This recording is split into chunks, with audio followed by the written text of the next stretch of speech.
তো গাইস আমি হচ্ছি ব্যাঙের সর্দার। আমি সব সময় লোকদের হাসাতে থাকি। আরে এটা গেছিল আমার পুরো ড্রেস নোংরা করে দিল। একে তো এক্ষুনি দেখছি। পিয়ুষ নামো আমার গাড়ি থেকে। তোমার গাড়িতে থাকার আমার শখ নেই। আচ্ছা এখন বলো তোমার কি সমস্যা? এখনো সময় আছে, আমাকে বিয়ে করো।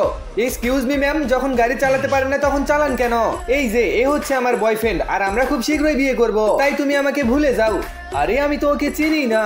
পিয়া তুমি এটা একদম ঠিক করনি। এখন দেখো আমি কি করি। যা করবি কর গা। ঠিক আছে তুই শুধু দেখে যা।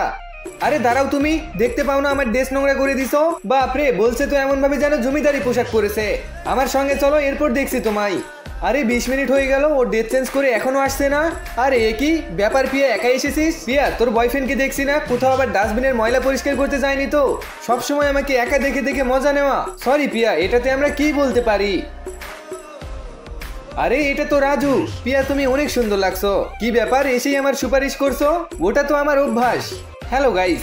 ভাই তুই তো আমার থেকে দূরেই থাকিস, আমি তোদের মতো লোকের সাথে হাত মিলাই না। ইয়ার এরা তো একটু বেশি বলছে।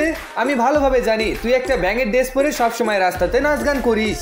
আর এই পিয়াও মুখ দিয়ে বড় বড় কথা বলে বয়ফ্রেন্ড বানিয়েছে রাস্তার ছেলেকে। ইয়ার আমার জন্য রাজুকে কত কথা শুনতে হচ্ছে। গাইস এই ভিডিওর পার্ট 2 দেখতে সাবস্ক্রাইব করে দাও।